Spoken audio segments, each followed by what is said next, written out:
Iniciaremos nesta hora o segundo painel com o tema Vida de Médico. Para tal, convidamos ao palco o conselheiro do CRM, Dr. Fernão Bittencourt Cardoso, como coordenador deste debate.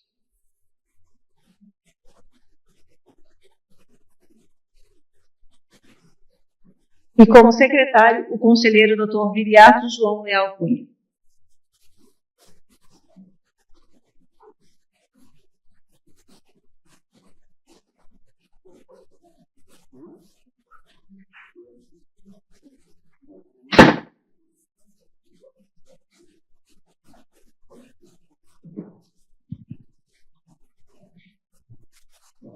Oi, todos ouvindo? Bom dia. Então a gente começa agora então o segundo painel da manhã. Quando tem painel agora, a gente acaba fazendo então, em seguida uma discussão. Então eu chamo para compor na mesa. Isso então é invasão. Acho que está errado. Me dá para fazer. Não é isso. Só um pouquinho.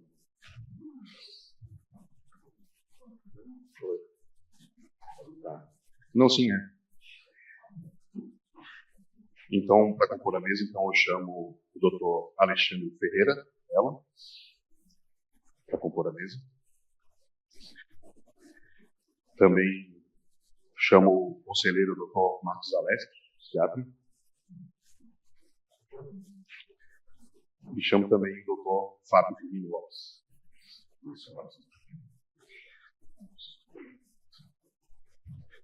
Só para também bem nominá-los, né, agora.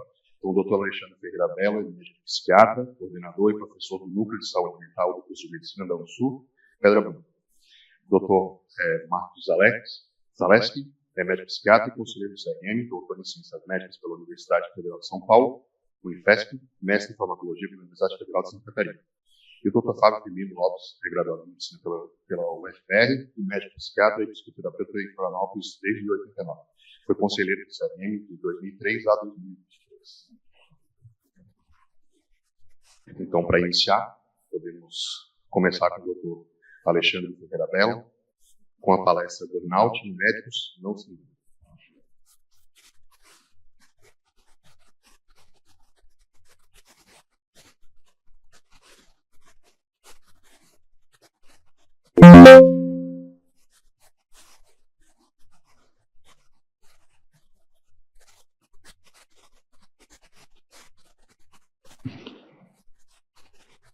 Bom dia a todos. Primeiro, gostaria de agradecer o convite para apresentar essa palestra de um tema que me agrada bastante, que participo de pesquisas relacionadas a esse assunto e que sempre o Dr. Anastácio me convida, ele comentou que está 100% o resultado, porque justamente é uma honra estar aqui no Conselho para falar sobre esses assuntos. Bom, o título da palestra é Burnout Médico, né? Não se engane.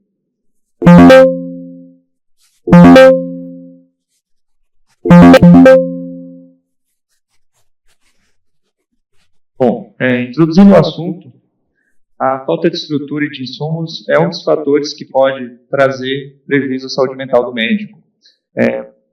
Preparo das universidades, e especialmente a falta de preparo, a gente tem alguns estudos que mostram que apenas 2 universidades no Brasil têm estrutura relacionada a suporte à saúde mental do acadêmico de medicina. Então, isso impacta também na fase pré-formação do médico. E a falta... Obrigado, senão melhor. E a falta de segurança para trabalhar, que também acaba sendo influenciada acaba influenciando a saúde mental do médico. Obrigado. Bom, eu vou ter falado que é mais fácil. A modificação do mercado de trabalho, que foi também comentada pelo Dr. Anastácio, né, a gente tem tido uma mercantilização dos serviços médicos, isso também acaba tendo influência na possibilidade da gente conseguir conviver com o trabalho nos horários que a gente não estaria trabalhando normalmente. A baixa remuneração, ou ao menos a percepção de que está recebendo poucos recursos em decorrência da profissão médica, e a distorção, que também foi comentada pelo Dr. Anastácio, da imagem social da profissão médica. Então, todos esses processos acabam influenciando a saúde mental do médico também. Isso é uma opinião pessoal e que, quando sabendo de todos esses processos e essa rápida introdução, especialmente das redes sociais, na profissão médica, a gente deve conviver com aquilo que é inevitável. Claro que utilizando da maneira correta, mas conviver com essas tecnologias. Esse estudo foi, até o momento, a maior revisão sobre saúde mental e saúde física do médico aqui no Brasil, que foi feito em 2016, em que ele identificou que entre as doenças, tanto de saúde clínica quanto de saúde psíquica, a doença ocupacional mais prevalente era o esgotamento emocional, era o burnout. Então, mostra a importância do tema e a gente está abordando esse tema especificamente na nossa população.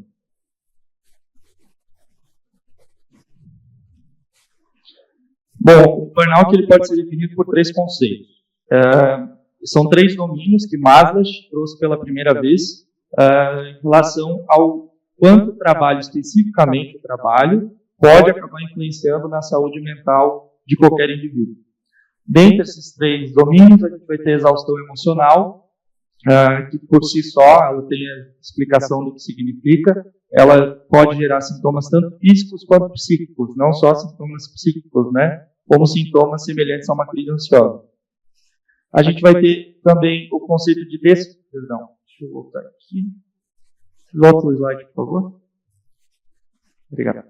A despersonalização, ou na tradução livre do inglês, que eu acredito que é mais didática, que é o cinismo, que é a postura do médico, no caso do nosso estudo de hoje, né, num contato mais frio e impessoal com o seu cliente, com os seus colegas, tendo uma postura de maior ironia e maior indiferença com a equipe e com os seus pacientes. E, no terceiro domínio, a redução da realização profissional, que, de maneira geral, o que mais o paciente em questão relata ao médico é a menor produtividade, mas também, muitas vezes, percebendo uma menor capacidade de competência na atuação profissional. Então, Maslow trouxe esses 3 domínios, ele trouxe na sequência que eu vou abordar um inventário que a gente pode utilizar como triagem, e, na opinião dele, destes 3 domínios, deveria haver a presença dos 3 para identificar o diagnóstico. Porém, alguns estudos acabam identificando, por exemplo, 2 domínios como uma triagem positiva para burnout.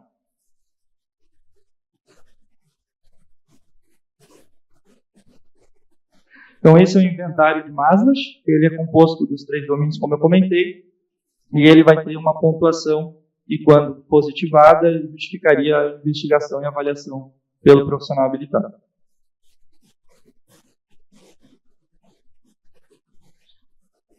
Bom, geralmente eu divido esse tema em 3 etapas na carreira do médico, em que a gente vai ter a primeira etapa que ocorre antes e no início da carreira profissional, em que a gente vai falar um pouquinho sobre o estudo que foi conduzido em conjunto por mim, mas especialmente também pelo Dr. Alberto Trapani, que é conselheiro aqui do Conselho Regional de Medicina.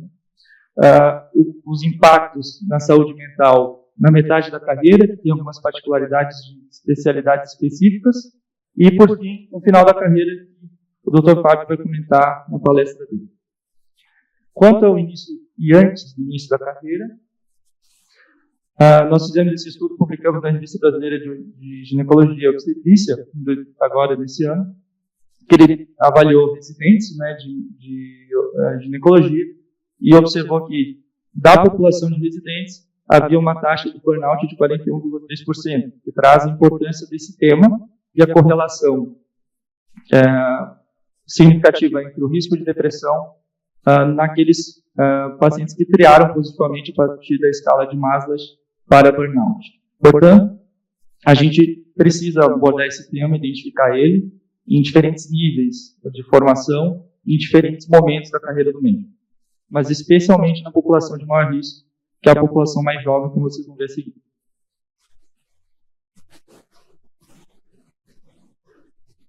Um questionamento que também é feito é sobre o quanto havia já taxas elevadas de burnout na população médica antes da pandemia e o quanto, de fato, é uma situação indiferente à pandemia. E o que a gente observou em vários estudos, inclusive nesse estudo brasileiro, que a alta prevalência ela já ocorria antes e continuou ocorrendo depois da pandemia. Porque é importante identificar e tratar entre nós e também aqueles que a gente orienta e acabam sendo nossos subordinados. Porque a gente sabe que residentes deprimidos cometem 6 vezes mais erros médicos. E a proposta da melhora da qualidade, a proposta que a gente tem de melhora da saúde mental do residente é com 2 objetivos principais. Primeiro, a melhora da qualidade de atendimento desse residente. E, em segundo momento, a melhora da qualidade de vida do próprio médico, é o tema de hoje que a gente está abordando. Por que o início da carreira é um período mais desafiador? Né? A gente tem alguns fatores. A longa jornada de trabalho, que geralmente o residente acaba tendo que atuar em decorrência dele não definir, né, sua carga horária de trabalho, e também o médico que não está no serviço de especialização e que se submete a uma carga maior de jornada de trabalho, muitas vezes para pagar o seu curso, que ainda está em haver, para sustentar uma família que, na dinâmica daquele momento, se modifica. Então, há uma demanda maior de carga de trabalho, geralmente, no início da carreira. A privação de sono, que ela comete 86% dos médicos, independente do momento de carreira, que é muito elevada essa taxa. A grande responsabilidade que ela vai sendo, né, construída ao longo da formação do médico, a gente, quando está no início da nossa formação, sem ainda o atendimento direto ao paciente, um processo gradual, a gente vai tendo esse atendimento em conjunto com o professor, formado, a gente tem a responsabilidade, mesmo que sob a tutoria de um staff, e na sequência, já na total autonomia, essa responsabilidade ela vai crescendo, né? E no início da carreira, obviamente, a segurança de tomada de decisão ela é menor. Então, esses fatores acabam no início da carreira interferindo bastante. A satisfação profissional, por outro lado, então, ela vai aumentando ao longo dos anos, mas ela tem uma questão. De fato, a gente tem uma maior habilidade de enfrentamento às situações que a profissão vai trazendo, mas a seleção dos médicos mais aptos, gerando abandono, é outro fator importante. Então, por que a satisfação aumenta? Em parte porque alguns médicos abandonam a carreira médica também. Então, não é somente pela maior habilidade de enfrentamento.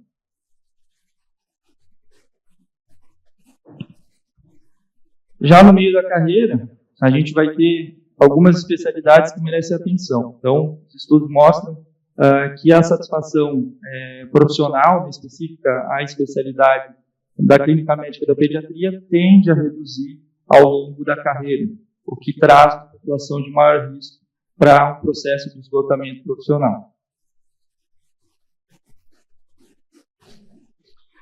E aqui tem alguns dados relacionados àquela primeira pesquisa que eu comentei de 2016, que mostra, né, que a gente vai ter maiores taxas de esgotamento nas especialidades, que eu vou ler aqui para vocês, porque a cadeira ficou na frente, mas das áreas de intensivistas, são os intensivistas, né, e a medicina de família e comunidade.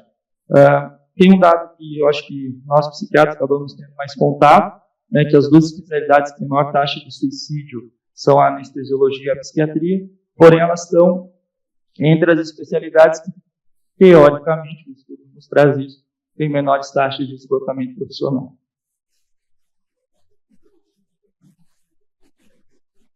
Cada um achou a sua?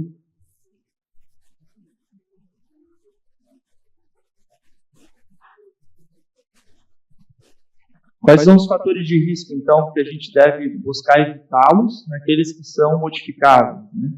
A gente vai ter elevada demanda de trabalho como fator de risco para burnout, os conflitos familiares por conta da profissão e as dificuldades financeiras que a profissão pode gerar, em especial no início da carreira. O descontentamento com o sistema de saúde também é uma variável que tem relevância significativa. E a privação de sono, como eu comentei, acaba cometendo 86% da população médica.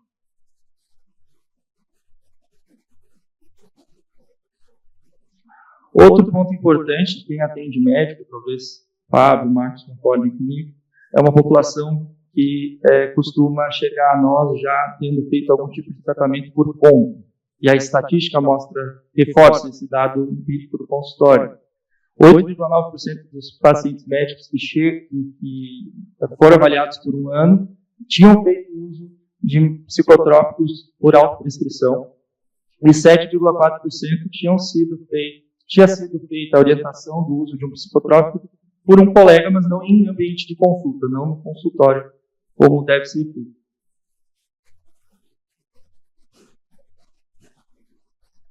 Bom, como dizia o título da nossa apresentação de hoje, a gente não deve se enganar e a gente não vai se enganar sobre algo que a gente conhece mais. Então, a gente deve se informar e tentar quebrar o estigma de que nós médicos que cuidamos das pessoas também podemos, às vezes, ficar mais vulneráveis. E, nesse processo de dúvida, a gente deve consultar com um colega para avaliar. A gente não se deve diagnosticar.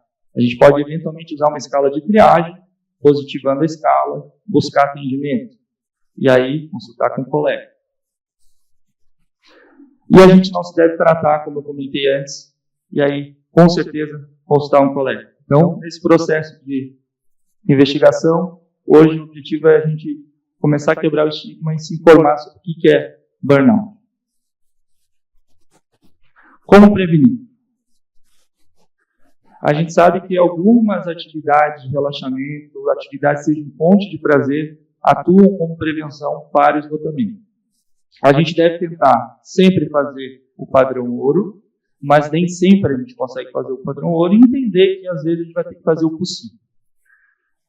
Lembrar que situações diferentes, como a gente viveu na pandemia, exigem ação diferente. Né? A atuação no pronto atendimento é diferente da atuação no consultório. E conseguir adaptar o nosso processo de investigação e abordagem desses ambientes. E uma dificuldade que é muito grande em quase todo médico, que é dizer não. Às vezes a gente vai ter que dizer não para o colega, às vezes a gente vai ter que dizer não para o paciente, para conseguir conviver com a profissão de uma maneira mais tranquila. Envolver-se com o meio acadêmico é um fator de proteção para a saúde mental e é um fator de proteção para o quadro de burnout. Menores índices de burnout são encontrados, maior satisfação profissional encontrada em pessoas que se envolvem com o meio acadêmico. Tanto o envolvimento como professor, mas também um envolvimento que é interessante, aqueles que têm contato com médicos no início da carreira, como residentes, em sugerir que eles participem de ligas, em sugerir que eles participem, que eles tenham essa atuação também, mesmo que breve, mesmo que não seja tão recorrente. Isso é fator de proteção, é significativo nos estudos. Um outro tema que é muito difícil, a gente percebe sempre, que toda mesa que tem médicos fala de medicina. A gente pode falar de medicina, mas não falar só de medicina. E quando a gente tenta não falar de medicina, a gente vê que o médico volta a falar de medicina. Então, é um processo que a gente também deve dar atenção, né, de perceber e tentar diversificar nosso foco, não só voltado à profissão, mas também voltado à profissão. E que a gente deve fazer uma atividade por vez. Então, agora a gente está trabalhando, a gente trabalha. Depois a gente está descansando, a gente descansa. Tentar, eventualmente, né, fazer uma pausa, fazer uma intervenção que foi necessária, mas voltar para o descanso. Muito obrigado.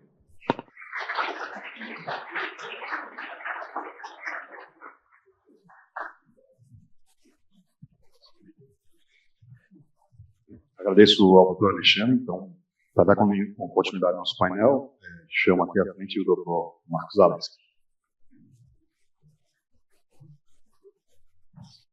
Bom dia a todos. Inicialmente, agradecer o convite feito pelo Dr. Anastácio, a organização do Conselho, nosso presidente, Dr. Marcelo, e agradecer também ao Dr. Alexandre. Deixa uns minutinhos para mim, porque eu trouxe aqui uma apresentação de 2 horas e meia. Então, eu vou tentar fazer em 10, 15 minutos, tá? Eu não estou... Vocês podem passar para mim, até prefiro, se o pessoal puder passar. Eu faço assim, não pode passar. Pode passar, o próximo. Vou dizendo aqui, pode passar. Seguinte. Tá. Então, o alcoolismo, na verdade, ele foi diagnosticado somente em 1962 por um assistente social. Né? Curiosamente, nessa situação, foi benéfica a medicina. Ele tem falado tanto de adicional médico, né? Mas o Dr. Jelinek foi a primeira pessoa que diagnosticou o alcoolismo como doença, que tinha muito preconceito do alcoolista, do alcoólatra, etc. E os critérios diagnósticos foram feitos com uma pessoa que faleceu há poucos anos atrás, o Dr. Griffith Edwards, em 1974, que os critérios diagnósticos entraram para a CID-9, depois para a CID-10, que também são a base dos critérios diagnósticos do PSM, em sua versão número 5 agora. Então, tem uma miríade de classificações, eu vou passar só a mais aceita no mundo científico, que é a proposta pelo DSM-5. São 11 indicadores, e sendo que 2 está presente espaço de todos os níveis. Na prática, ele diz assim, sempre que você tem ingesta de álcool, causa prejuízo para a sua saúde, para a sua família, para a sua profissão, você tem problemas. Aí dentro desses problemas vai classificar como uso nocivo, uso abusivo, dependência. Agora sim. Então, aí tem uma série de entidades hoje, né? A Associação Americana de Addiction Medicine, o NIAAA, a ESAM também, a RU, a ONU. Aí a gente vê as outras classificações, tanto para uso de menor risco, uso não saudável, perigoso, o último ali embaixo, uso prejudicial, próximo. Transtorno de uso do álcool, aí você tem uma classificação DSM-4, daqueles critérios que são 2 ou mais dos seguintes, nos últimos 12 meses, pelo menos.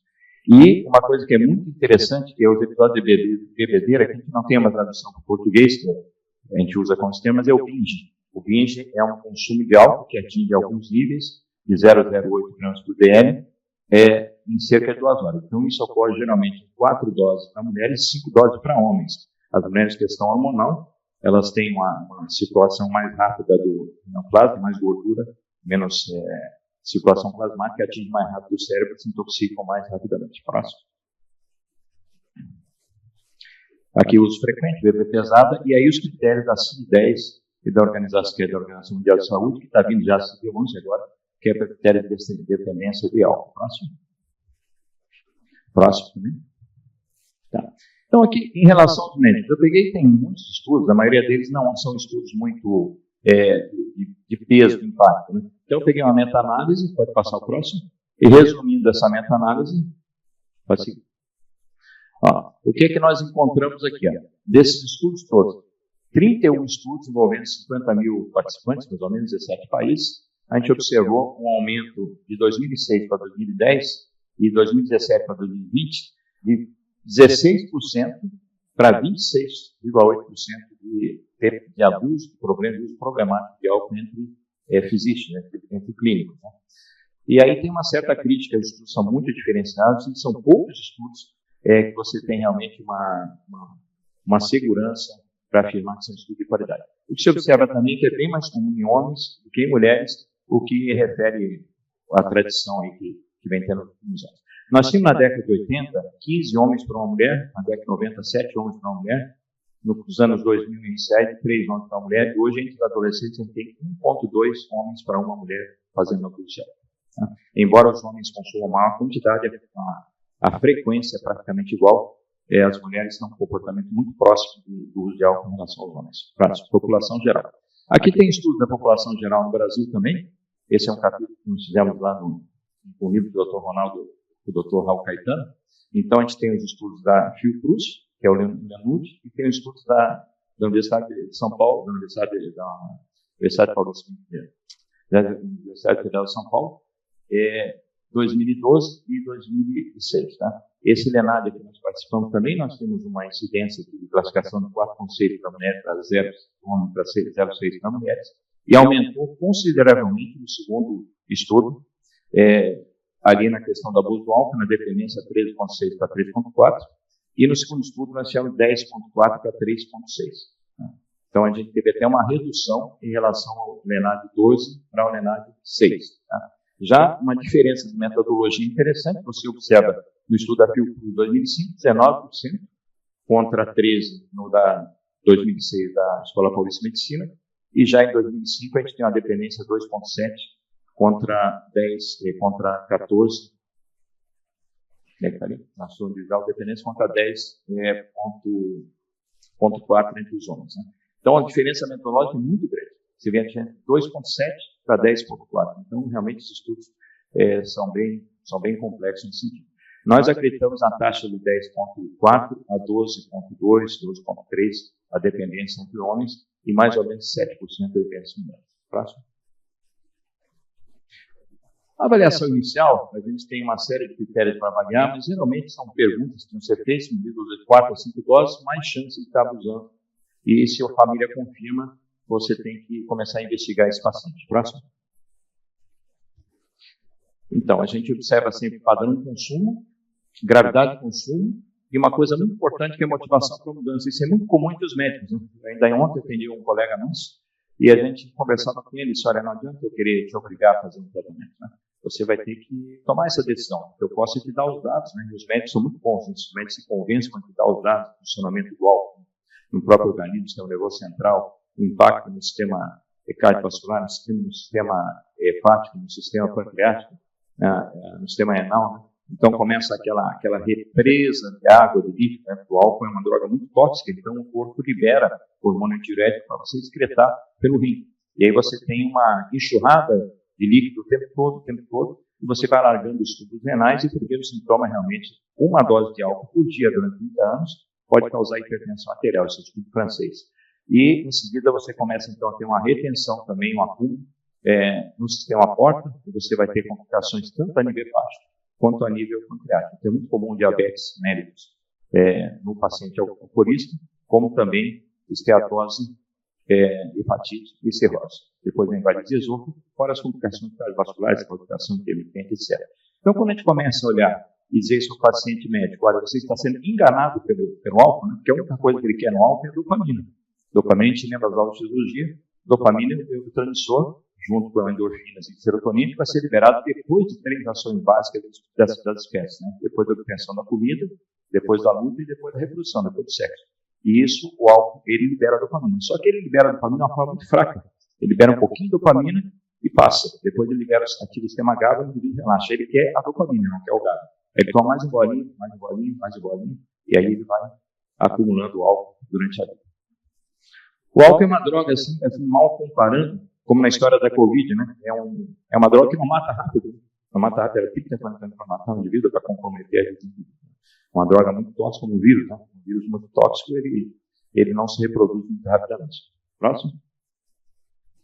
Então, as red flags, né, são os sinais de distúrbio de sono, mal-estar, depressão, irritabilidade, ansiedade, e por aí afora. Disfunção sexual, trauma, bem frequente. Eu atendi um paciente uma vez que fez no final de ano, fez uma confraternização de Natal, e chegou aqui na curva da lagoa e capotou o carro.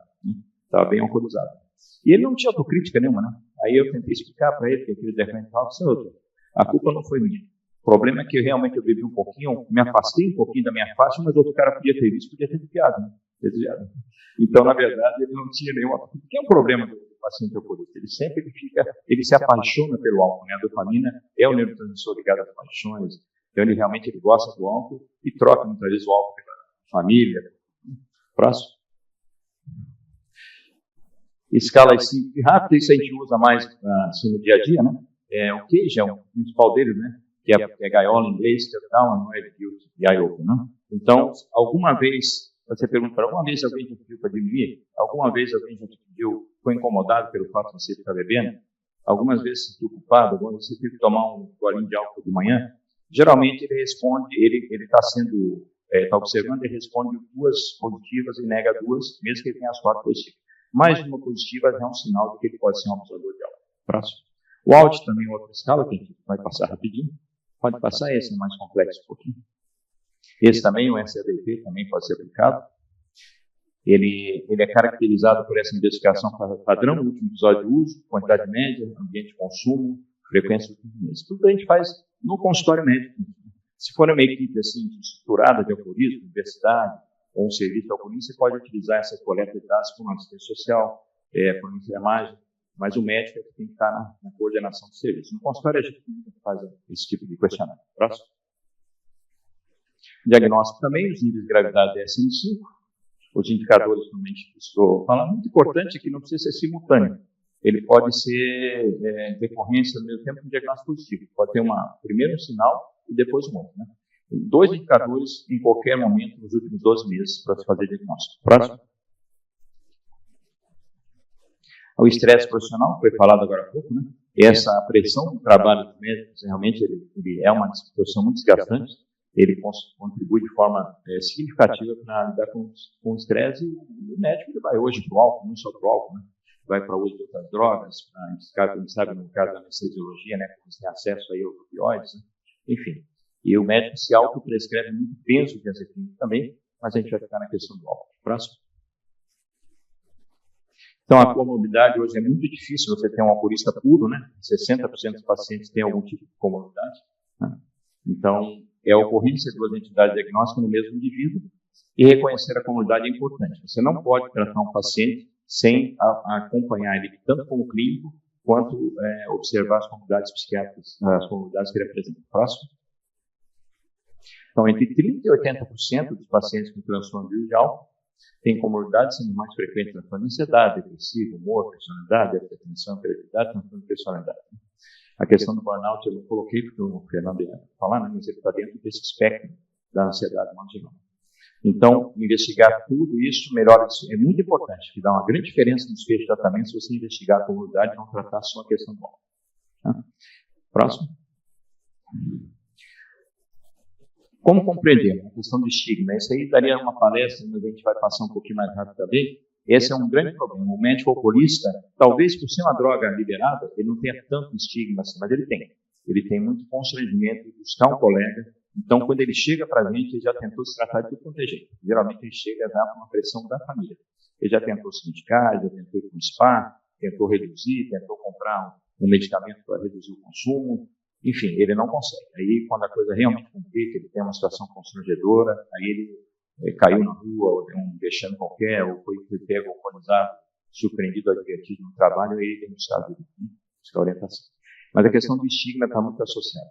Então, os impactos do estigma realmente são esses. Né? Se tiver alguns termos antigos que a gente tem que evitar, né? Vamos pegar na questão do álcool, ali, bêbado, cachaceiro, aí no caso do embriagado, nóia, pessoa que faz uso de álcool e outras drogas. Né? Então, a gente tem que trocar. E muitas vezes, a gente, inconscientemente, a gente vê um paciente alcoolista, a gente não quer absorver, não quer abordar muito isso. No pessoal da gastro, assim, quando eu sei que tem muitos gastro, que pega muito paciente com problema com álcool, e a gente tem visto uma melhora muito grande no sentido de ou encaminhar o paciente para tratamento ou não recomendar o uso de álcool mesmo. Né? Porque geralmente o médico fica meio assim, não, você beba, mas não beba muito. Né? Ó, você reduz um pouquinho, só não exagera, né? Isso não resolve. Na verdade, você tem que advertir que o álcool realmente está fazendo muito mal para a saúde dele. Está com a gastrite, não é porque caiu mal, né? Aquela comidinha, aquele cafezinho, não. É porque ele é um alcoolista. Né? Então, ele está tendo consequências sérias, está impactando a saúde dele, a família dele, a profissão dele. E realmente ele não busca ajuda se a gente não pressionar. Próximo. Então, isso é muito importante para a nossa classe. Apesar das mudanças positivas na disponibilidade da população geral para procurar ajuda, integração social de portadores de transtorno mental, inclusive é limitada. Campanhas concebidas e realizadas para combater o estigma nos transtornos mentais precisam renovar os conteúdos de sua estratégia, modelo para atingir mais a população. Entre os jovens, né? Os jovens, curiosamente, estão bebendo menos, né? Trocando mais, até não sei se é bom ou ruim, os jogos e agora também apostas, né? Para reduzindo o consumo de álcool em relação ao álcool. Nos estados americanos, em que se libera o uso de cannabis, tanto a redução de álcool quanto de cigarro ela diminui. Né? Eu tenho algumas apresentações que a gente mostra lá um cartaz, um caminho para o estado do americano, né? Com a bola de futebol americano, só. Se você vai assistir o futebol, fume um baseado. Né? Aí você fica mais calmo e pode dirigir tranquilamente. Né? O que não é verdade. Né? O que não é verdade tem 10% de impacto nos indivíduos que se acidentam pelo uso de cannabis. Próximo. Então, campanha deve levar mensagem de esperança, perspectiva de recuperação de pacientes e não estigma. Próximo. Então, passar o próximo também. E vamos para o tratamento. Né? Falta um minutinho, mas como o Fernando ganhou 3 minutos, eu tenho mais 4. Tá? Mais 4. Já deu sim. Próximo, então. Então, os programas de recuperação. Essa é uma boa notícia, né? Os médicos são excelentes. Né? Quando eles entram em tratamento, são excelentes. Chega 85% do índice de recuperação em homens e 90% em mulheres. Muito bacana mesmo. Quando você entra, pode ser. O médico, quando ele se recupera, quando ele chega no tratamento, ele adere ao tratamento, ele normalmente consegue uma recuperação que na população normal é entre 50% e 80%. Próximo. Tratamento ambulatorial, internação domiciliar, tem até pareceres nossos aqui, quem tiver interesse. Vários pareceres, o parecer 0324, que ele fala sobre a legislação, né? Sobre a lei 10.261 de 2001, com os artigos 6º ao 9º, em que ele descreve as características de internação voluntária, etc. Mas a gente prefere sempre ambulatorial. Né? Próximo. Tratamento psicossocial. Então a gente vai só passar rapidinho, abordagem psicossocial. Próximo. Pode ir passando essa, que é só uma curiosidade. Aconselhamento. Pode passar. Pode, próximo. O aconselhamento é uma intervenção breve de 3 a 10 minutos. Avaliação, aconselhamento, oferecer estratégia, garantir o acompanhamento, pede o paciente voltar em 15 dias, vem com alguém da família, pede os exames e vai tentando pescar esse tratamento, esse paciente. Próximo. A intervenção breve é mais sofisticada um pouquinho, só uma intervenção mais complexa. Próximo. Uso de altas substâncias, problemas relacionados ao uso, ação adequada, uso progressivo do paciente, acompanhar o progresso dele. Próximo. E a entrevista motivacional, que é a entrevista clássica do dependente químico, né? Em que você tenta motivá-lo para as mudanças. Próximo. A base é a empatia. Aí, valorização, de abstinência, fortalecer a integração familiar, essa é a principal abordagem psicoterapêutica na dependência química e a entrevista motivacional. Próximo. Então, esse é um resumo. Psicoterapia individual, sempre indicadas. Normalmente, o paciente não se recupera se não fizer terapia ou não participar de grupos que ajudam. Acompanhamento familiar é fundamental. E o AA, ele é indicado, exceto pacientes com transtorno de personalidade, que eles agregam. A gente não recomenda a participação em grupo para quem tem transtorno de personalidade. Próximo. Tratamento farmacológico, aí a gente vai passar rapidinho também. Pode passar. A gente já sabe, né? Desintoxicação, benzodiazepínico, somente por 10 dias, pela questão de dependência, mas faz a troca, a gente diz que diazepam é o álcool de comprimidos. Antidepressivos, depende da comorbidade, muito constipantes, que é estabilizar o humor, etc. E o fígado estiver razoavelmente preservado. Né? Próximo. Prevenção da recaída é fundamental. O tratamento para a dependência química é um tratamento longo, doloroso, as recaídas são muito frequentes e a gente tem que estar sempre observando, acompanhando esse paciente, nunca em prazos inferiores a 3 a 5 anos. Próximo. Identificação de situações de risco, estratégia para as situações, mudanças cognitivas. No nosso consultório, a gente tem toda semana um grupo de prevenção de recaída dos nossos pacientes, para que eles possam estar acompanhando e também não ter o estigma, eu bebi, eu estou com vergonha, não. Beber, o paciente vai em frente, só por hoje, como nos acordos anônimos, vamos começar o tratamento desse prazo. E as conclusões. O tratamento tem que ser compreensivo, ou seja, abordagem integrada nesse viés profissionais ser desenvolvido, não pode ser o médico não falando com o clínico, o psicólogo não falando com o médico, assistente social e a terapeuta de família. Sempre o objetivo final da abstinência. Por que eu digo isso? Durante muito tempo, a política do governo foi da redução de danos. Então, bebe pouco. No caso do alcoolismo, isso não funciona. Ele acaba voltando para o quadro anterior. Então, você pode orientar a beber menos durante um tempo, mas o objetivo final é a abstinência. E, embora não tenha um protocolo único, algumas medidas básicas são tomadas, intoxicação ambulatorial hospitalar, de acordo com a gravidade diagnosticada. Próximo. Pode passar assim.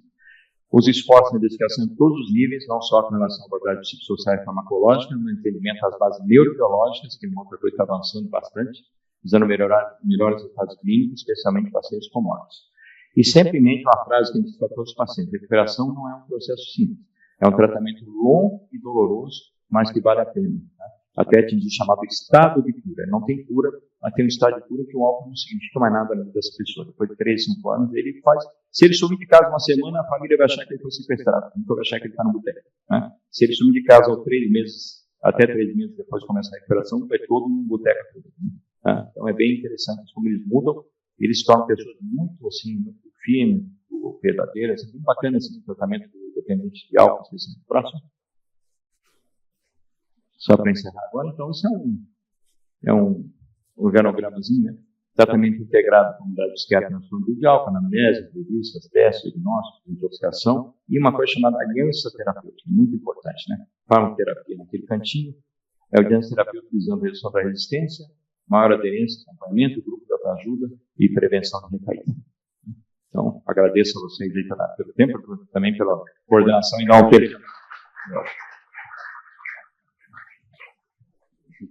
Obrigado, Dr. Marcos. Então, para darmos continuidade à nossa última etapa do painel, para depois termos os debates finais, chamo o Dr. Fábio para a palestra e lembrar de ficar de olho no nosso VAR, para poder orar. Bom, cadê?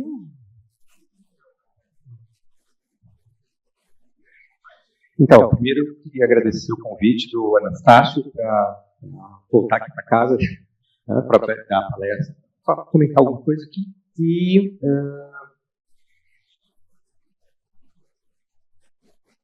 tá, quem pode?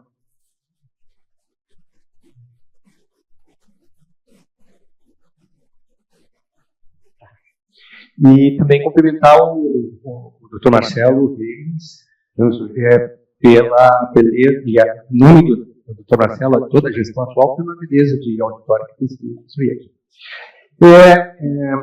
Bem, eu não vou apresentar dados estatísticos e também não vou falar sobre critérios de senioridade. Eu acho que eu trouxe aqui mais algumas ideias para a gente poder pensar a respeito. Quando a Anastácia me convidou, eu fiquei mais focado aqui na ideia de quando parar do que no restante, né? De quando parar, quando mesmo parar. Né? Acho que é importante fazer uma diferença aqui, né? Entre senilidade e senescência. Eu não fiz essa diferença nos slides que eu coloquei. Né? Mas senescência é o processo natural de envelhecimento, enquanto senilidade envolve questões patológicas no processo de envelhecimento. Né? E que, pelas tantas, elas se imbricam em determinada idade, e o envelhecimento natural vai impedir uma série de... vai trazer uma série de limitações para o indivíduo, né? Próprias do envelhecimento. Então, vamos lá. Tem 10 minutos, né? Aqui.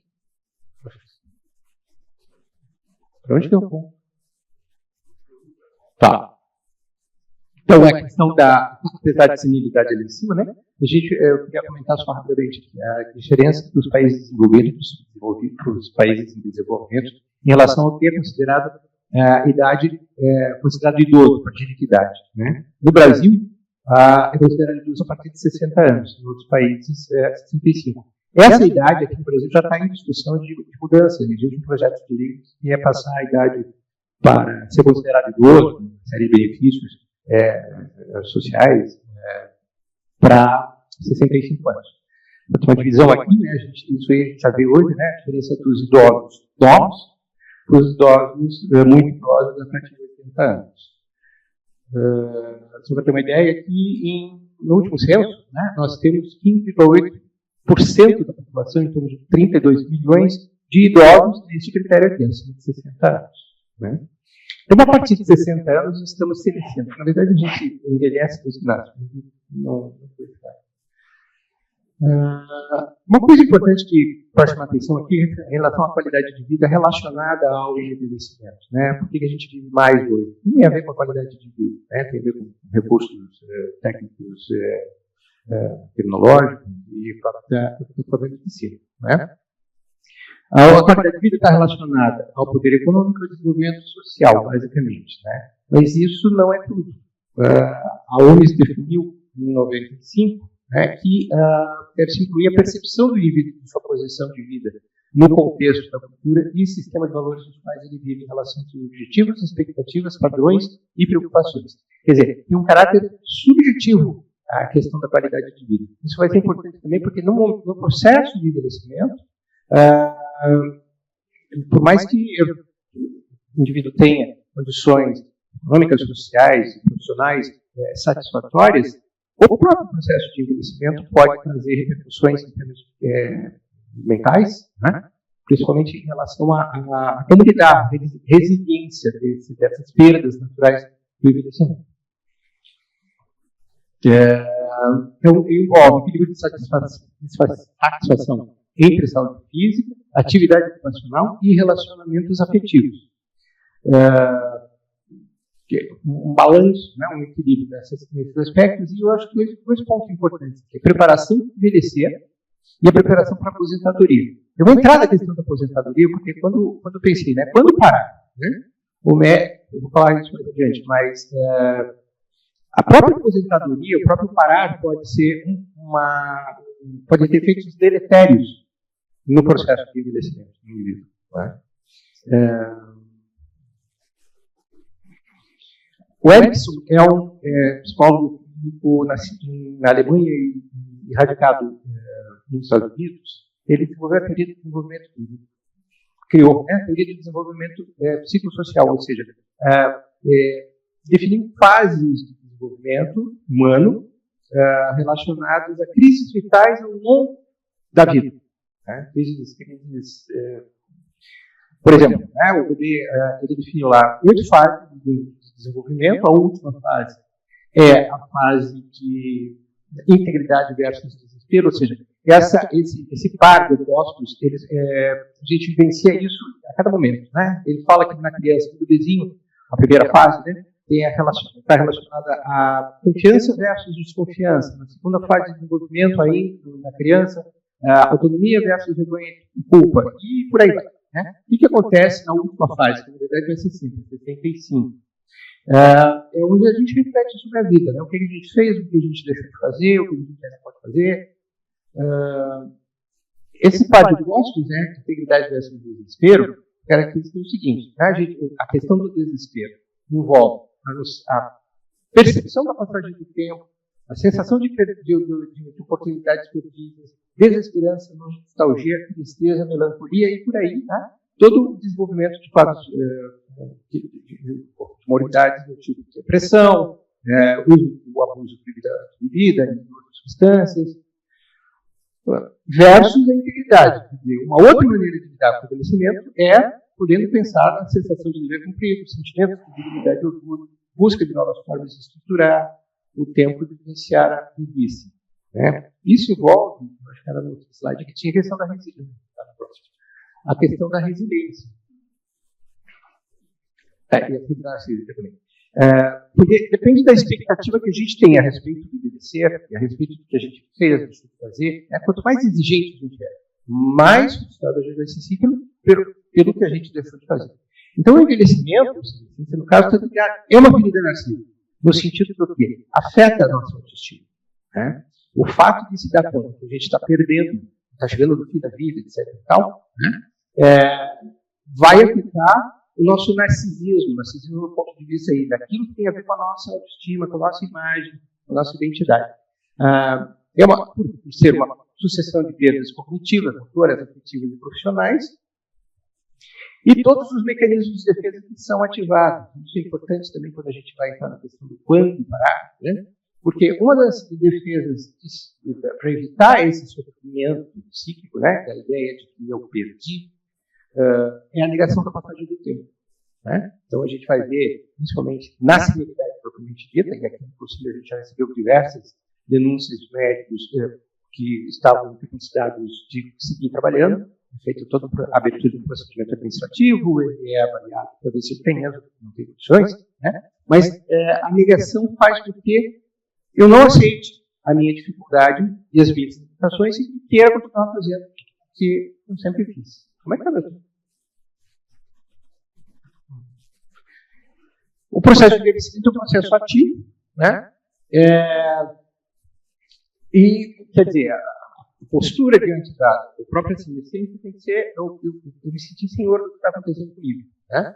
Envolve independência das atividades físicas de vida diária, integração social, suporte familiar, independência econômica e resiliência, como eu falei agora há pouco. Né? Capacidade de se adaptar a novas situações. A cada ano que passa, a partir de uma certa idade, a gente está ficando com cada vez mais limitações.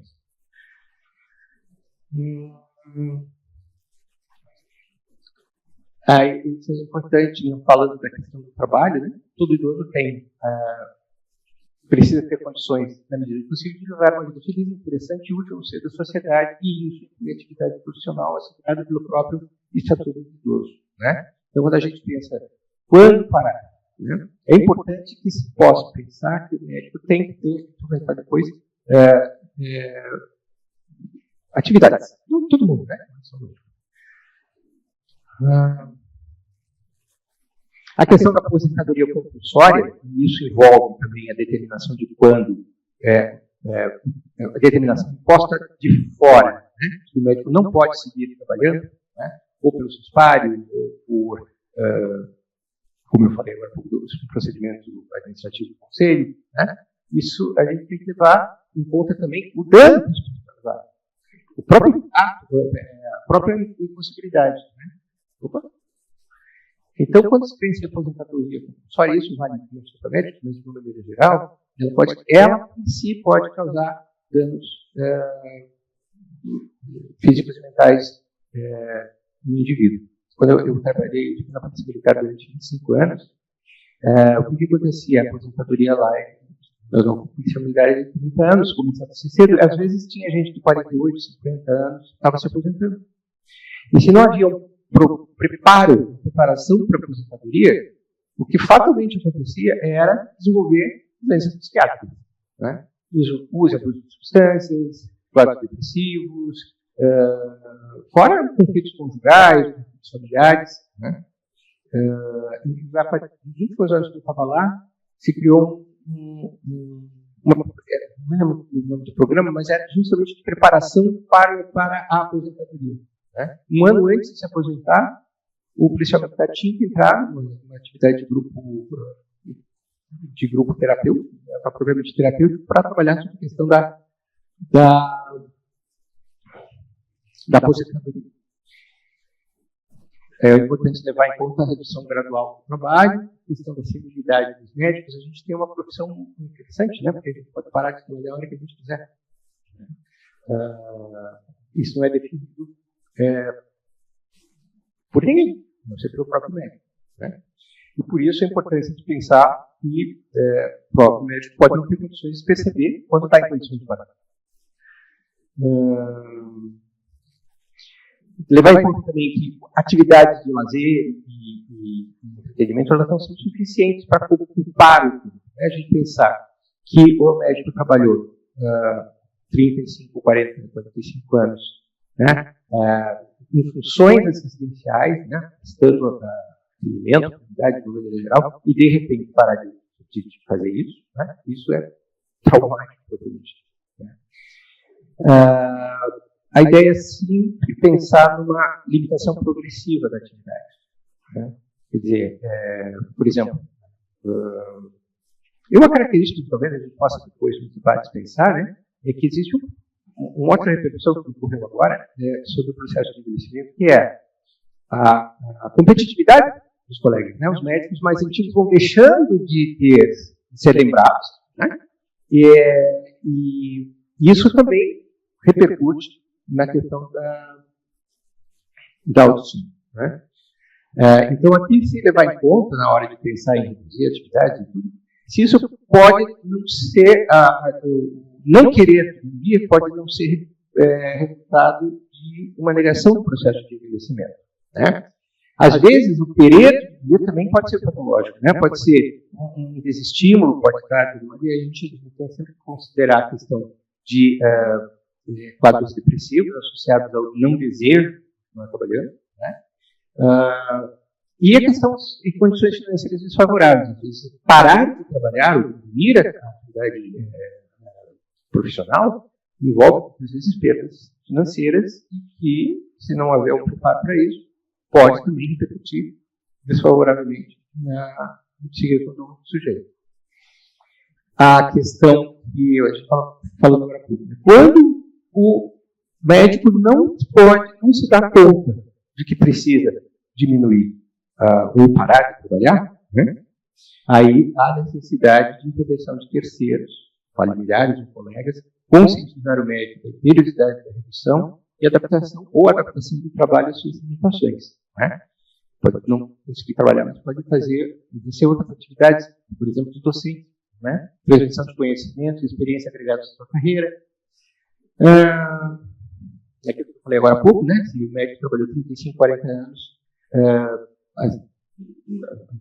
na medicina, a maioria das vezes, ela é sobre paixão. E não dá para ninguém vive sem paixão, ninguém envelhecer sem paixão é morrer prematuramente. Não sei se você está falando o tempo, mas essa era a ideia que eu queria transmitir só para fomentar reflexão e discussão. Eu coloquei só para ilustrar aqui um quadro do Clint, que são as 3 cidades do Briar. Vocês conseguem enxergar? Né? E eu acho que era isso. Obrigado.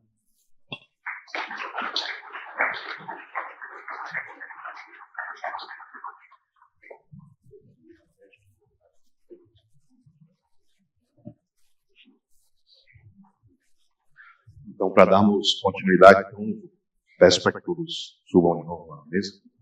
À mesa não, ao púlpito. Sem mesa. Para que façamos a discussão. Os colegas e demais participantes podem fazer as perguntas nos papéis, as nossas assessoras que estão ao redor. Em seguida, daí o doutor Viriato faz a pergunta.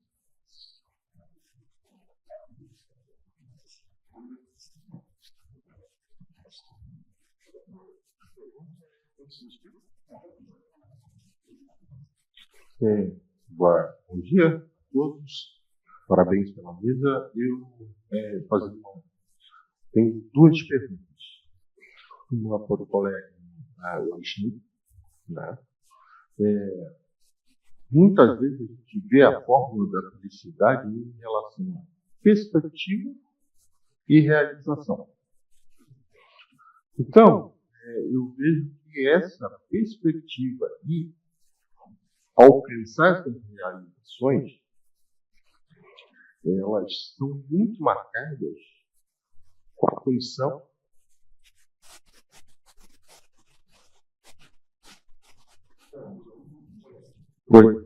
Tá, obrigado. Qual geração em que você está inserido?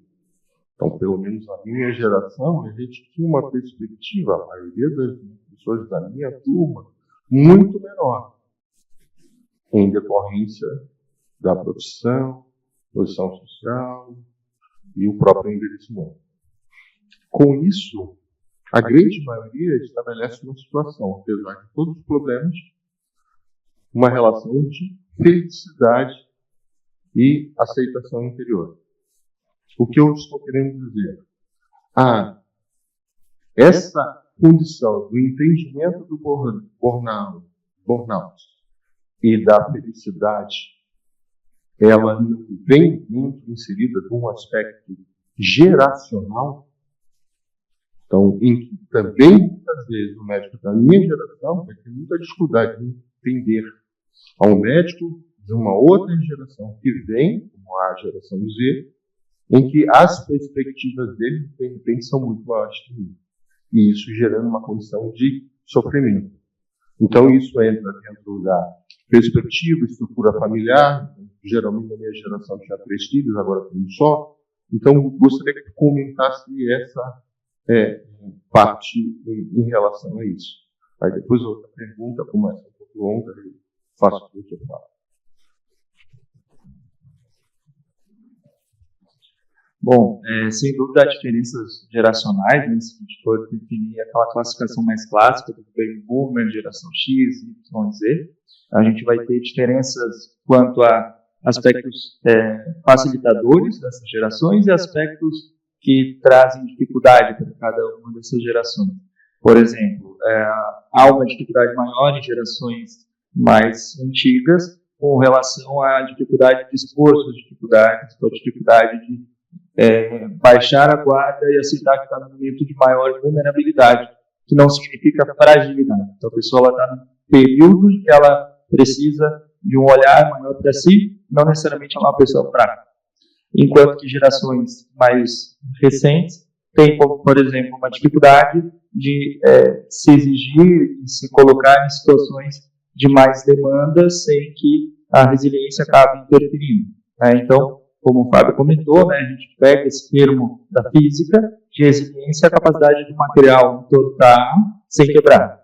E a gente identifica, assim, que as habilidades de tratamento de estresse são menores e a resiliência é menor em gerações mais jovens. Então, em resumo, dando esses 2 exemplos, a gente tem dificuldades próprias de cada geração e também tem habilidades próprias de cada geração. E entender isso faz parte da compreensão do quão complexo é o ser humano e o quanto que há padrões. Mas, inclusive, dentro de cada geração, existem pessoas diferentes, singulares.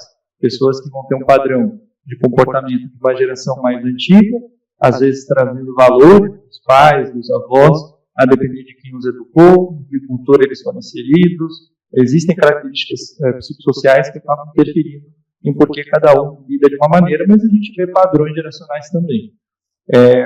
O que a gente identifica, e não acho que é à toa que os temas são justamente esses que foram escolhidos, em que a gente vê taxas maiores de consumo de álcool em gerações mais antigas, justamente por geralmente tentar manejar situações de estresse de maneira dentro do que a pessoa tem acesso, dentro do que ela acha que ela poderia utilizar como uma má adaptação, uma regulação emocional a partir de uma substância, e a gente vê uma procura maior das gerações mais jovens por atendimento. Muitas vezes, essa é a vantagem da geração mais jovem, mas com uma resiliência menor, por exemplo. Consegui responder a pergunta?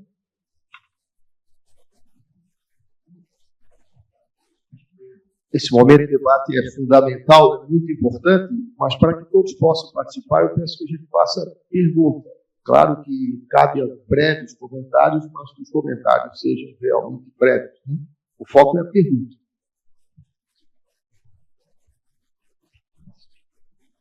Eu tentei fazer uma pergunta, doutor Viriato, só que foi uma introdução à pergunta. Se eu passei isso.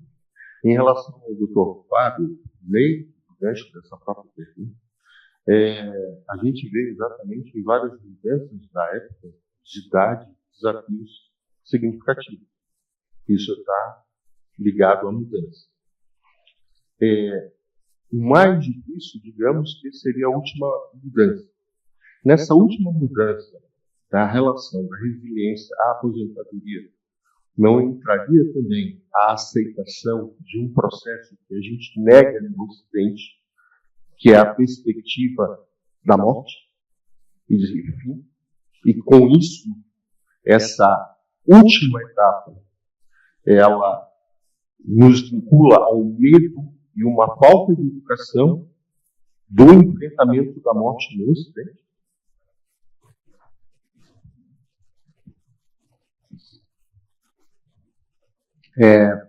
Morrer é a nossa maior ferida narcísica, né? Todo mundo quer ser eterno. Eu acho que sim, mas tem a ver com o aspecto da negação do próprio envelhecimento, das próprias perdas. Né? E a última perda, a perda última, vamos dizer, é a perda da vida. Né? Sim.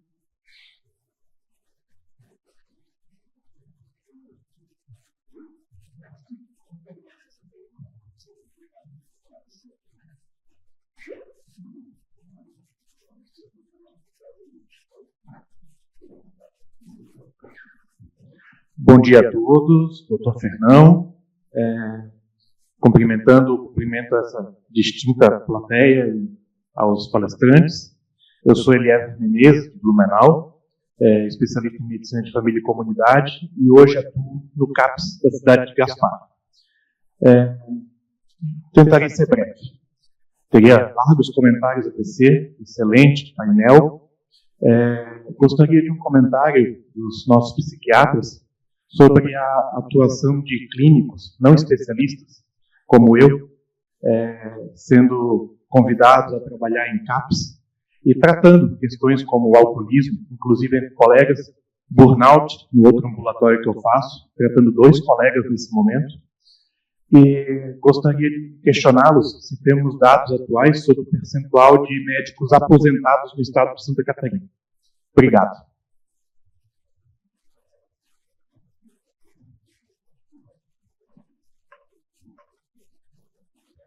Ainda estou conseguindo cumprir esse papel de secretário. Calma. Obrigado.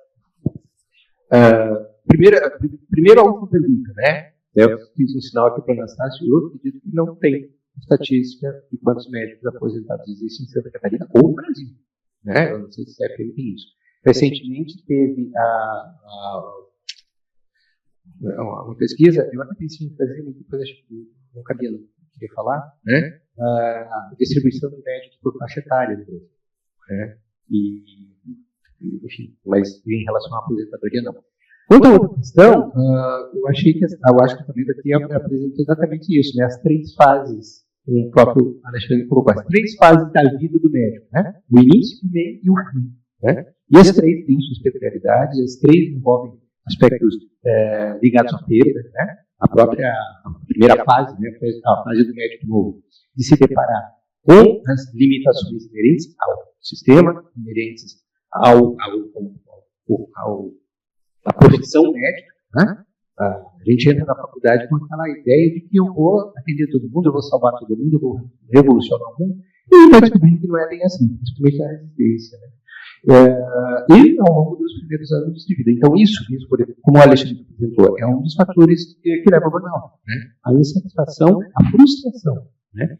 Então, se pensar nessas 3 fases envolvendo exatamente necessidades da conta, de lidar com as transformações, as mudanças, que envolvem a questão da resiliência, eu acho que seria um fator eminentemente necessário de ser trabalhado com os médicos, né? Desde a faculdade. Algumas faculdades já têm, né, atendimento de alunos e estudantes. Só acho que completar a resposta do colega, né? Você vê, num país que nós temos em torno de 15 milhões a 20 milhões de dependentes de álcool, né? Talvez tenhamos mais de 30 milhões de abusadores de álcool. Metade da população consome álcool. Não há condições de ter especialistas para atender tudo.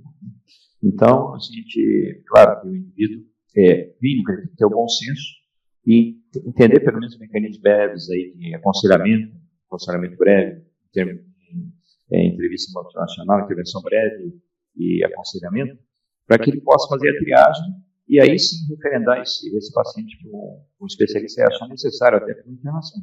Tá? E é um país onde a gente vê também, só aqui em Santa Catarina, acabou de ser feita a fiscalização no nosso setor aqui do CRM, nós temos mais de 100 comunidades terapêuticas que chamam de casas acolhedoras, em que as condições de tratamento são muito, por mais esforços que eles façam, elas vão muito longe assim, da prática médica mesmo. Então, não acho ruim, não, acho importante, claro que quanto mais especialistas nós tivermos, melhor, mas eu acho que uma boa intervenção com um bom clínico pode salvar a vida de um paciente alcoolista.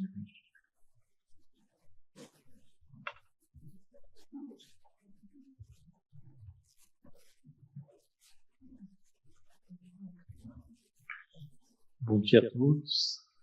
Eu sou o Dr. Marcelo, sou conselheiro do CRM também, sou pediatra, né? Mas como todos nós médicos, né, também estou envelhecendo, né? E eu recentemente fui renovar minha carteira de motorista, né? E para renovar a carteira, né, precisei passar por exame médico, né? Exame médico periódico, né? E eu fui informado pelo médico que na próxima vez a minha carteira vai durar só mais 5 anos e eu vou passar por um novo exame, né? E esse período vai ser decrescente ao longo da minha vida, né? Já estou informado, estou ciente, né? E para operar um bisturi, não, eu não preciso passar por esse exame médico hoje, né? Eu tenho que tentar ter bom senso, né? E entender até onde eu posso ir como profissional, como foi discutido aqui.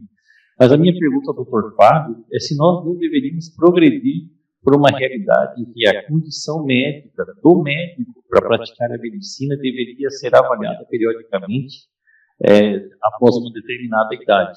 Eu gostaria da opinião do doutor em relação a isso.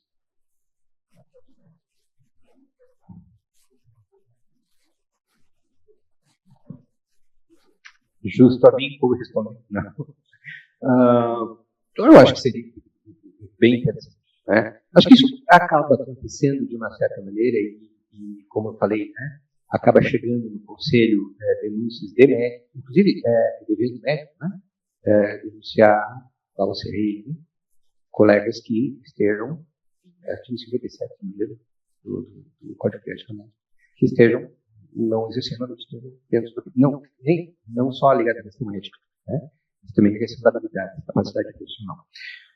Acho que acaba acontecendo, de certa maneira, informalmente, quando chegam denúncias de colegas, né, de determinado profissional que não está conseguindo exercer nas mesmas condições. O fato de haver muito dessa negação, ou por dificuldade de aceitar a limitação, ou por questões que envolvem doenças degenerativas, né,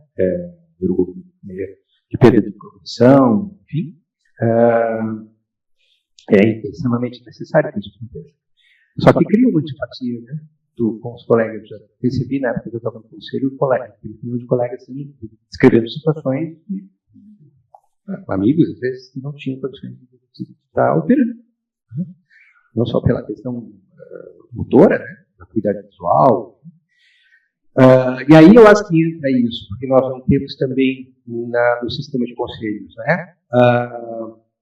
Quando a detecção... De certa forma tem. Né? Quando um procedimento administrativo determina que o médico não tem condições de exercer integralmente a medicina, né? Mas pode exercê-la parcialmente, às vezes não só em relação à questão da senilidade, mas a questão de outras doenças, principalmente psiquiátricas, de adequar o trabalho dele às suas indicações, por determinação do conselho. Né? Deveria haver, eu também acho, que deveria envolver essa questão da preparação para o envelhecimento. Né? Se isso fosse pensado em cada instituição, né, cada hospital, em cada instituição médica, uma equipe que pudesse dar esse tipo de suporte, seria maravilhoso. Não sei se é viável. Agora, quem está vendo?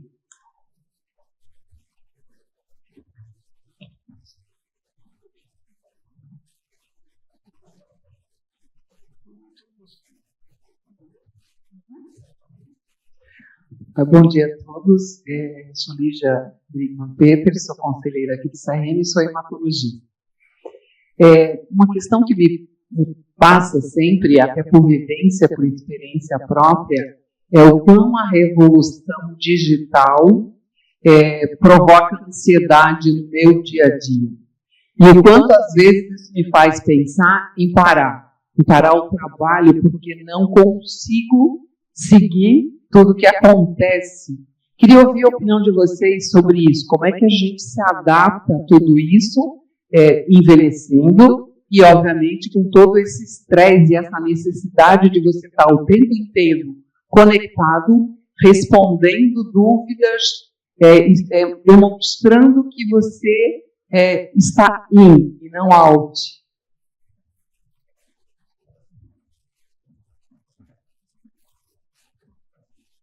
Parabéns à doutora Lígia pela pergunta. Realmente, eu acho que é o grande problema hoje. A gente diz que o alcoolismo é um problema de saúde pública, talvez das drogas de morte, mas eu acho que vai ser superado pela dependência digital, pelas questões dos aparelhos.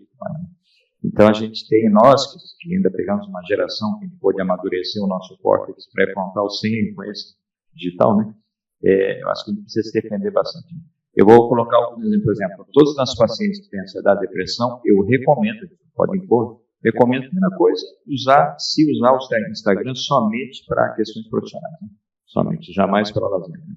Porque aquilo realmente, o Instagram está mais que provado. Inclusive, a meta vem sendo processada por questões aí, por algumas pessoas que acabam se deprimindo e acabam sendo levadas ao suicídio, tendo como influência esse mundo digital, essa loucura, você ficar acompanhando aquele negócio o tempo todo, que dá um input dopaminérgico no sistema nervoso central tão grande, que você acaba levando uma depressão do sistema dopamina, que é o sistema de sobrevivência.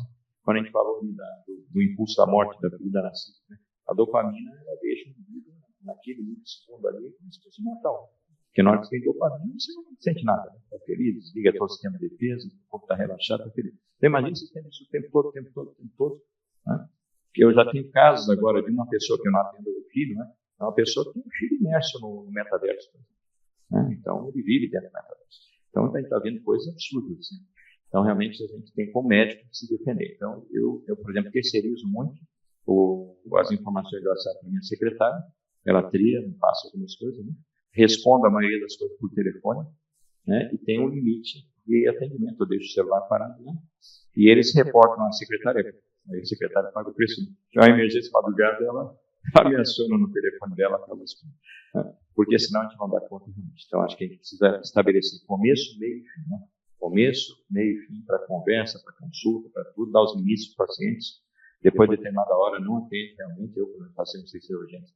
Né? Senão, os pediatras sabem disso. Né? Os pediatras estão vendo uma loucura. Eu vou te dar uma resposta, uma solução e um consolo. A solução, o Alexandre apresentou no slide dele, dizer não. Isso que o Ernesto falou. Né? O consolo é que isso não tem a mesma qualidade. A própria necessidade de informação, de uma maneira geral, assim, tão grande, né? E que se instala em qualquer idade, em qualquer profissão, né? Uma sensação de estar sempre aquém do que precisa estar fazendo. Né? Então, uma sensação crônica de frustração. Né? E aí, a questão da dopamina, como o Marcelo falou, né? Por isso que o TikTok é tão fascinante, é só fazer isso aqui. A cada 10 segundos você vê uma imagem, sim, né? Mas, infelizmente, isso não é uma questão só da nossa idade que estão perdendo dificuldade. A gente tem a capacidade de dizer mais não do que jovens.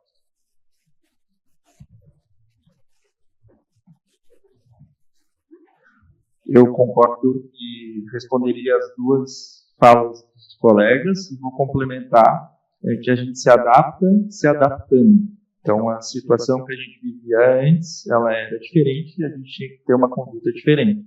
Então, antes a gente tinha menos acesso a informação. Hoje a gente tem mais, então a gente tem que se adaptar, entendendo que não vai estar sempre atualizado o que foi publicado no dia anterior. A gente vai ter que separar um momento para se atualizar e um momento que a gente vai ter que aguardar para se atualizar de novo, exceto se surge um caso muito atípico que a gente quebra essa regra. A gente vai ter que se adaptar e não estar sempre disponível, porque sempre disponível, sempre vai ter demanda. Então, cada um da sua forma, dependendo da sua especialidade, na nossa, como foi comentado, né? A gente, por exemplo, precisa estar disponível numa determinada carga horária e fora daquela a gente está parcialmente disponível. A gente tem que filtrar de alguma maneira, ou pela secretária, ou por nós mesmos, de olhar. Isso é tão urgente? A urgência do outro, de fato, é urgente? Não é. Então, eu vou ter que responder em horário comercial no dia seguinte e eu, particularmente, faço isso. Bom dia, tudo bem? Com relação à sua dúvida que você me trouxe no domingo à noite, me responda agora. E aí, se isso não é suficiente, às vezes tem que haver intervenção diante da consulta. Vamos falar sobre o WhatsApp. E aí alinhar, né, o quanto aquilo não era adequado para aquele momento. E outro ponto final é que a gente vai selecionando também essa clientela a partir disso, né? Bom, a gente vai ter que se adaptar à ideia de que a gente não vai atender a expectativa 100% do paciente. Alguns vão acabar buscando pessoas que ainda não pensaram sobre isso e estão sempre disponíveis. Claro. Um dos grandes problemas do médico é a onipotência, né? Então a gente acha que a gente dá conta de tudo, que a gente pode dar conta de tudo, que está sendo disponível, né? E isso tem a ver justamente com a dificuldade de lidar com a limitação. Porque isso é a primeira barreira que a gente diria. Agora eu vou incluir no plenário, fazer uma breve pergunta. O ideal é a gente parar quando ele fez o Pelé, quando todo mundo queria que ele continuasse jogando bola. Mas se não dá para a gente viver sem paixão, eu pergunto ao doutor Fábio, como é que a gente faz para trocar de paixão e continuar apaixonado? Vai se funcionando aos poucos durante o caminho. Eu acho que essa aqui é a questão, né? Se a medicina passa a ser a única paixão e a gente se dá conta disso aos 70 anos, é muito frustrante, né? Isso que a gente tem que pensar, inclusive envolve questões que o Alexandre trouxe aí do burnout, né? E se dedicar a outras coisas. A medicina não pode, a atividade médica não pode ser a única paixão, né? Então isso tem que ser preventivo, né? Não pode ser da conta disso você pensar. Aí é que a gente tem. Aí procurar psicoterapia, apoiamento de várias maneiras, mas como eu falei ali, né? A questão dos hobbies não é suficiente. A gente aprendeu a ter uma atividade que envolve a comunidade, né? Então pensar em trocar de paixão talvez envolva isso também. Pensar em trocar de dedicação a algo.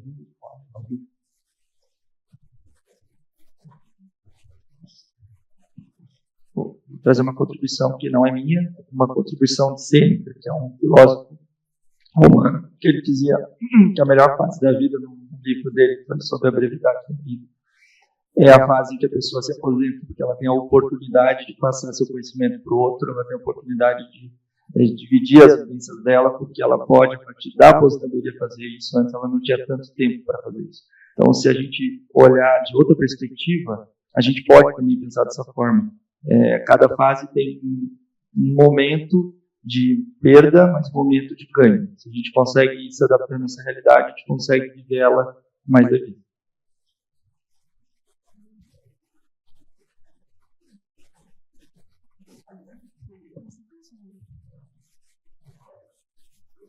Prometo, doutor Viriato, que eu não vou tomar tanto tempo. Parabenizo o painel, maravilhoso, necessário mesmo. E eu confesso que eu fiquei bastante intrigada, doutor Alexandre, com relação às especialidades ali. Até bati uma foto aqui no ranking perfeito, né, envolvendo o burnout, e me chamou a atenção porque, em primeiro lugar, conselho de medicina UTI, né, medicina intensiva, e eu, enquanto leigo, obviamente, imaginava que seriam as emergências, e a oncologia, que a unidade de vida, né, estaria no oposto aí dessa pirâmide. Me chama a atenção assim, do que o senhor atribui, entende que atribui essa inversão.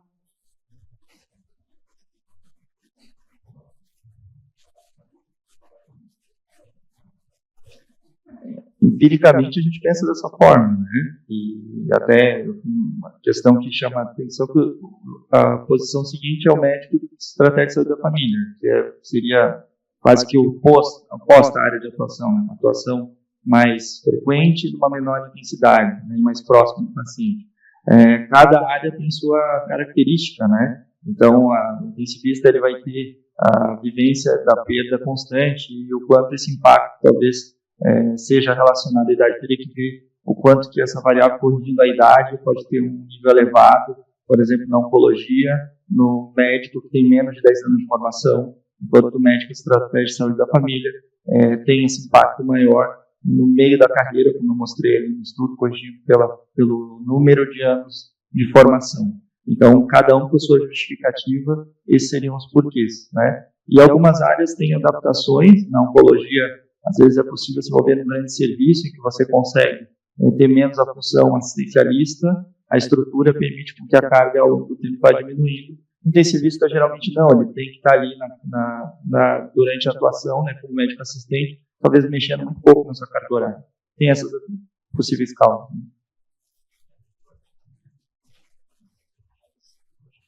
Aí há uma opinião, né? Eu acho que, pelo menos, a minha amostra é muito pequena, né?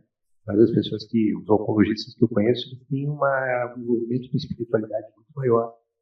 Então, eu acho que isso também influencia, sabe? Não só o envolvimento com outras atividades, mas a questão da espiritualidade, né? O que quer que seja isso, né? Interessante o que o Alexandre chamou a atenção também, que mais que suicida somos nós, e saber tudo.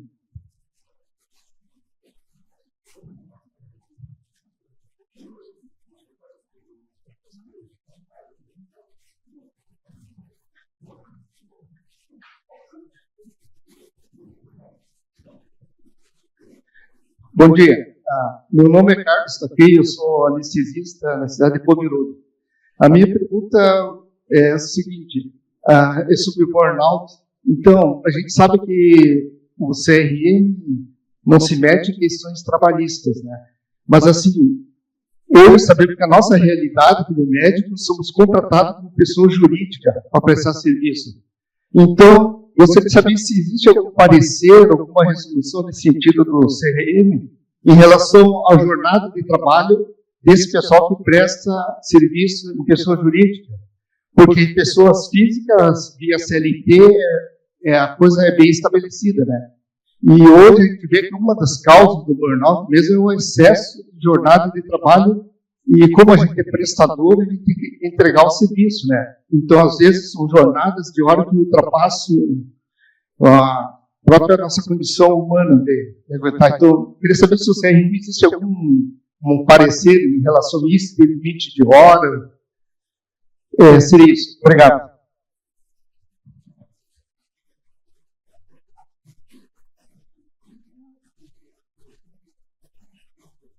Vou responder para o doutor, já que essa é uma questão muito mais jurídica, né, doutor? Não tem conhecimento, se tem parecer acerca disso, a gente pode até pesquisar, mas o ponto é, no momento em que o médico se torna uma PJ, uma empresa, assim como qualquer outro, né? Então, o conselho poderia ir se fosse uma pessoa física. É uma bula, de certa forma, a questão tributária, apesar de benéfica para o médico, né? Mas essa questão da carga horária a gente não teria como checar, porque para o hospital ele está contratando uma empresa, né? Mas o doutor, você quer complementar? Por favor. Foge a mesa, mas eu posso lhe responder o seguinte: existe uma relação contratual daquela pessoa jurídica com o ente que tem interesse no serviço que ela irá prestar. E aí a gente respeita o contrato. Então, tem que tomar um cuidado e fazer a pessoa jurídica do tamanho que ela possa funcionar e suportar. Então, aí entra o corpo clínico, que às vezes nós fazemos pessoa jurídica de um indivíduo só. E queremos manter o mercado daquela área completa, todas as horas do dia, todos os dias da semana. Lógico que um dia a coisa rompe. Entendeu? Essa que eu acho que é a resposta mais fácil. Quanto a pareceres, não tem. Como foi falado, nós não entramos o conselho não entra em relação contratual política e sindicato. Mas bom senso faz parte. Obrigado. Senhor coordenador do vídeo. Nós estamos no fim do painel, né? A gente precisa cumprir o horário, mas com a pergunta do nosso ex-presidente, Dr. Newton Mota, a gente encerra o plenário, tá bom?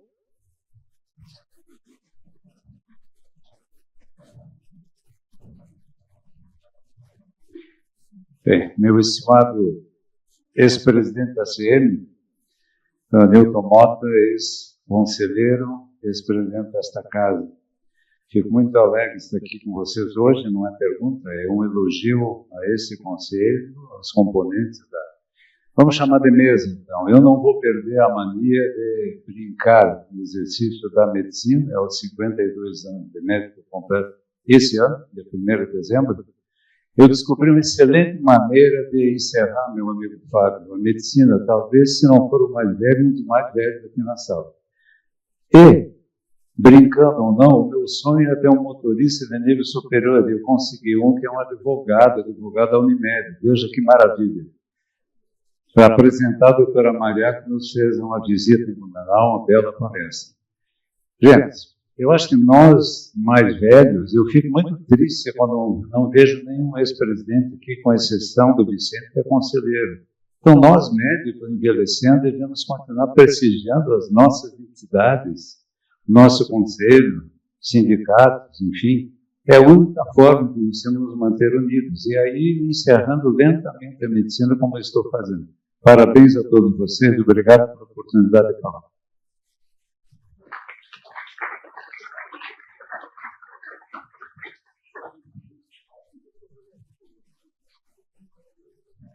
Então, encerramos. Logo em seguida, vamos para o intervalo, agradecendo de novo aos palestrantes, a minha plateia. Às 2 horas, então, retornamos em ponto.